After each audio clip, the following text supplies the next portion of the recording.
Bienvenue sur mon podcast en toute intimité, sans tabou. Je m'appelle Rolaneda, je suis entrepreneur. Je suis épouse, je suis maman de 4 enfants, le premier à 23 ans, le dernier à 4 ans. Je devais vous faire la deuxième étape de la formation de la semaine dernière. Je vous le ferai au prochain podcast. Cette semaine, on va vraiment parler de la reconstruction. Comment on se reconstruit? Je vais vous donner quelques pistes. Il est clair que vous n'allez pas tout avoir ici, mais après, je vais vous parler d'un programme qui va arriver prochainement, d'accompagnement, qui va vous aider, vous édifier et surtout, j'espère, vous relever de cette situation qui est pas forcément la meilleure pour vous, mais voilà, c'est la vie, on passe par là, il n'y a pas de souci, on avance seulement. Donc, je disais cette semaine, on va parler de la reconstruction, non seulement de la reconstruction, mais vraiment vous donner des pistes pour vous permettre de vous relever au fur et à mesure, de monter cette montagne que vous avez l'impression qu'elle est tellement au-dessus de votre tête et vous vous dites comment je vais passer au-dessus, comment je vais passer au-dessus de la barrière, comment je vais monter marche après marche parce que c'est dur, c'est difficile. Ce que je vis, c'est compliqué, mais je peux vous promettre que je suis la preuve vivante qu'il est possible de passer à autre chose, de construire sa vie autrement, de s'épanouir autrement. Et vraiment, pour ceux qui passent par là, sachez que j'ai écrit un livre qui parle de mon témoignage et vraiment par tout ce que je suis passée, par toutes les émotions que j'ai pu vraiment vivre. Et ce livre s'appelle « La chute n'est pas la fin ». Il est juste là. N'hésitez pas à aller vraiment le commander, à le lire et ça peut vous aider. Et aussi, il y a un autre livre qui va sortir, vraiment un livre professionnel, qui va sortir fin de ce mois-ci, vers le 25 ou entre le 25 et le 30, où là, c'est un livre recto verso, une partie qui parle de la personne qui se fait harceler. Quelles sont les démarches, quels sont les outils, quels sont les outils et à quel moment elle peut l'utiliser, comment reconnaître dans quel type de situation elle est. Ça, c'est la partie de la personne qui se fait harceler. Et là, l'autre partie, vous avez la partie pour les RH, les dirigeants, les managers. Comment agir, quelles sont vos responsabilités, quels sont vos devoirs, parce que vous avez des devoirs vis-à-vis des personnes que vous employez. Vous avez des responsabilités, il y a la loi, quels sont les outils que vous avez entre vos mains et comment agir. Et c'est vrai, en discutant avec une RH, elle m'expliquait, même si c'est des choses qu'on sait, qu'on apprend, qu'on ne pense pas forcément à activer au moment où il y en a besoin, parce qu'on ne s'en souvient pas forcément, et que c'est pas des choses qui sont tout le temps au niveau de votre carrière, qui peut arriver à un certain moment donné. Sachez que ce livre sera vraiment comme un outil.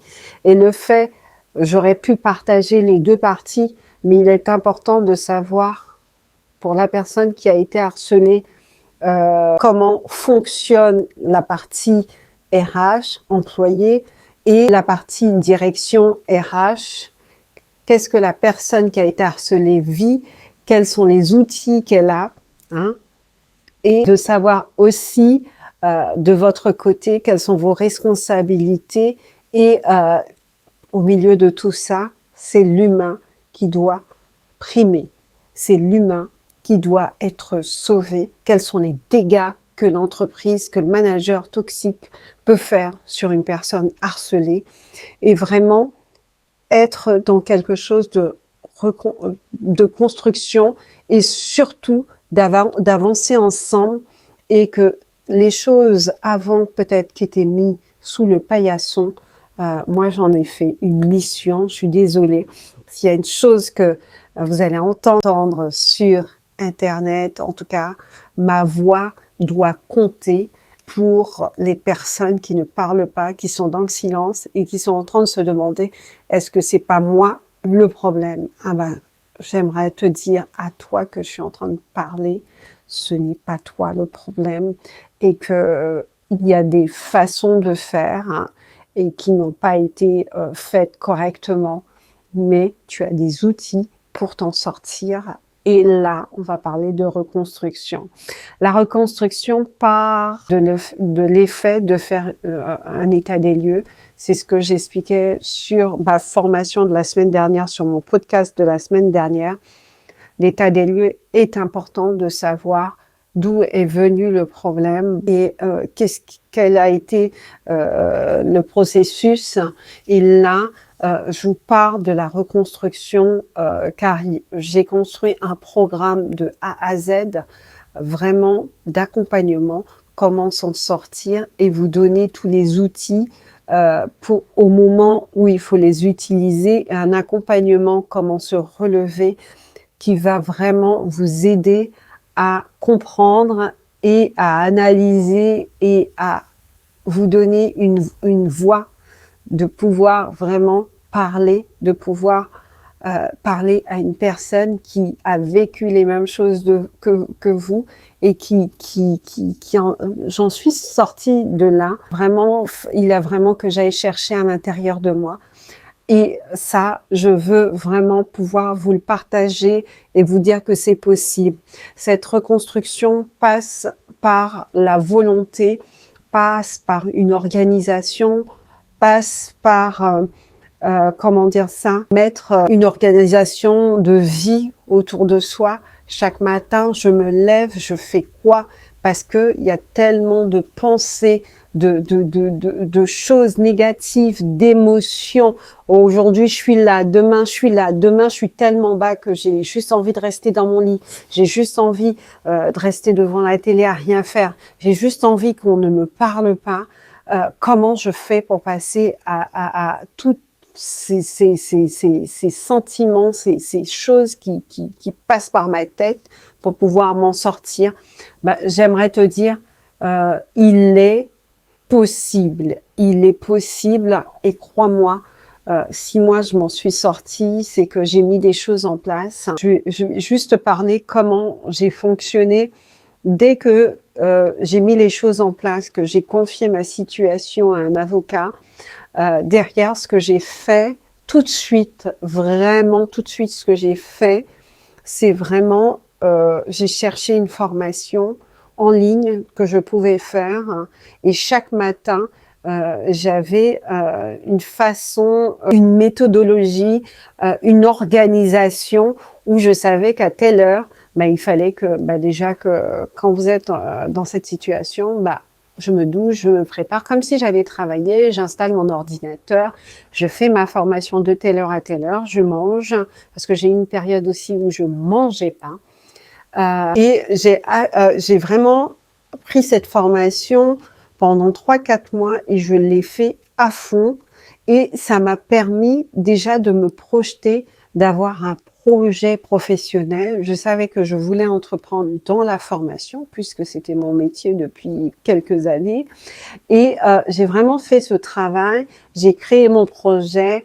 Autour de ça, je me suis formée et de là, ça m'a permis de pas rester dans toutes les choses qu'on pouvait me faire qui n'étaient pas très catholiques, ne pas me payer mon salaire, me payer qu'une partie, me batailler avec l'inspection du travail pour que ils puissent voir avec l'entreprise. Vraiment, je suis pas restée dans tout ça.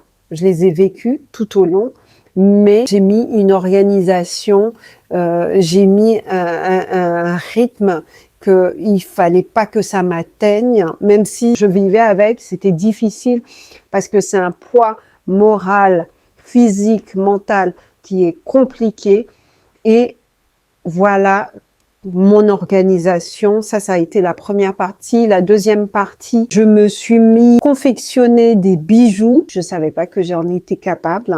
En tout cas, c'est quelque chose qui me tenait à cœur que depuis très très longtemps. Si vous vous rendez compte, il y a des choses à ce moment-là, des choses que vous avez toujours rêvé de faire. C'est le moment. c'est le moment de vous y mettre. Si vous avez rêvé de confectionner des bijoux, ben faites des bijoux. Si vous avez rêvé de coudre, faites de la couture, de lire, de marcher, de faire du sport, de faire des choses, de cuisiner, parce que ça aussi, ça m'a pas mal sauvé, de faire des choses qui vous donnent envie, vous vous sentez revivre, faites-le.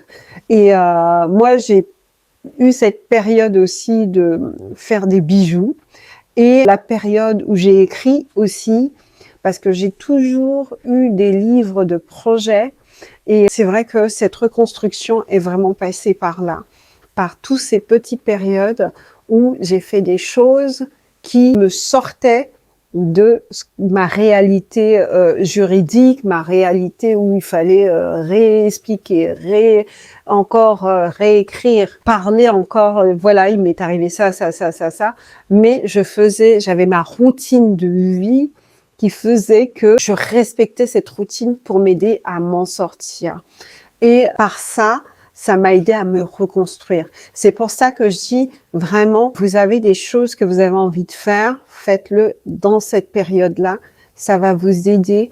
Dernièrement, je crois que c'est il y a 2 jours, je finis de discuter de ce projet d'accompagnement à une personne qui, voilà, franchement, qui a été super bienveillante avec moi.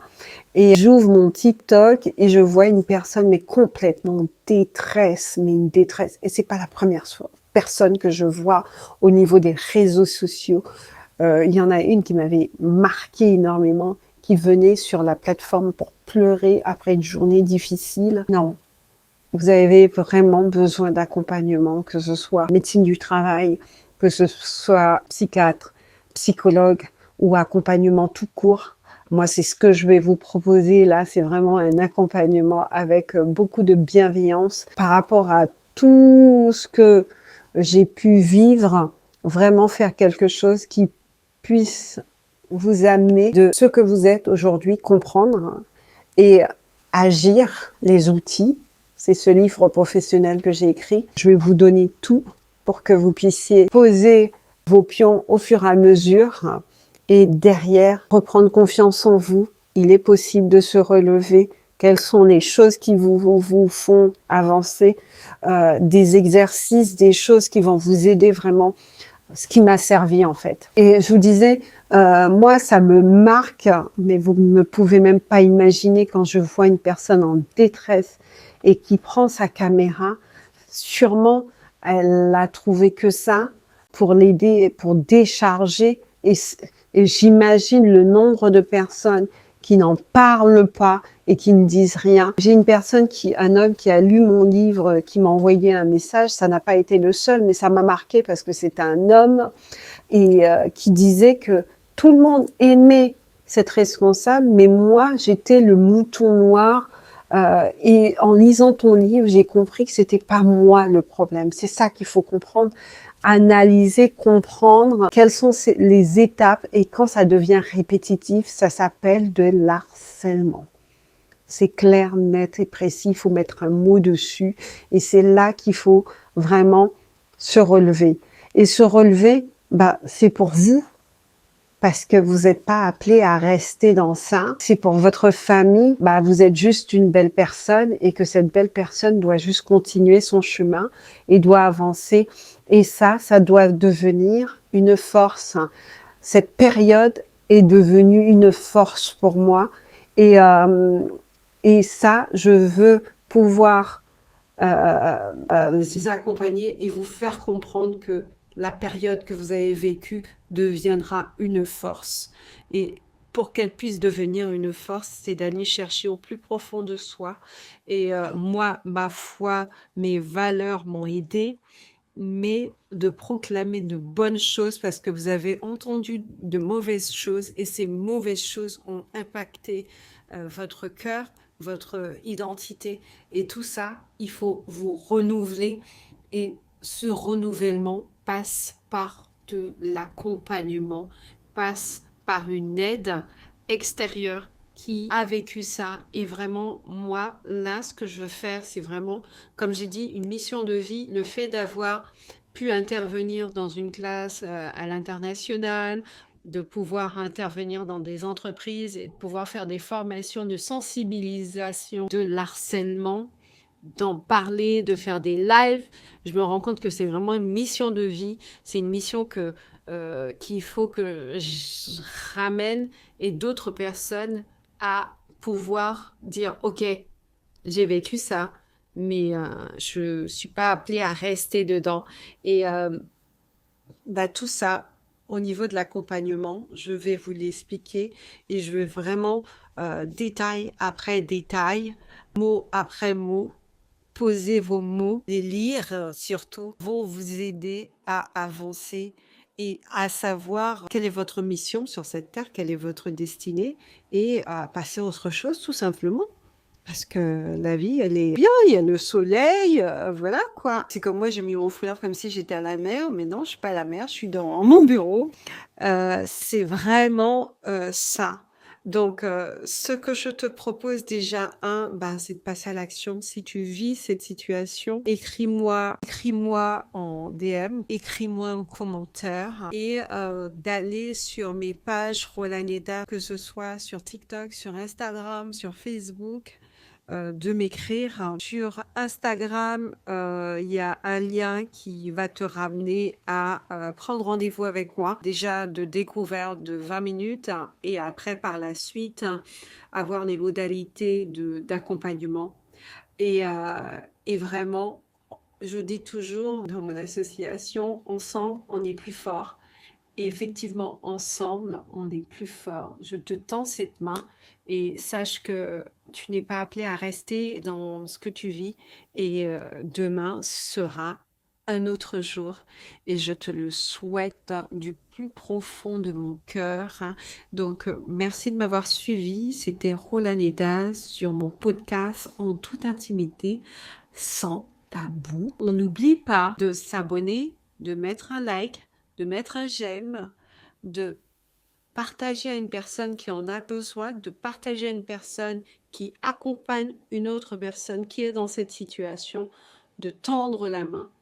C'est gratuit et n'hésitez pas vraiment à partager parce que de plus en plus, je me rends compte au niveau des témoignages qui viennent à moi qu'on est beaucoup à vivre cette situation. À très bientôt.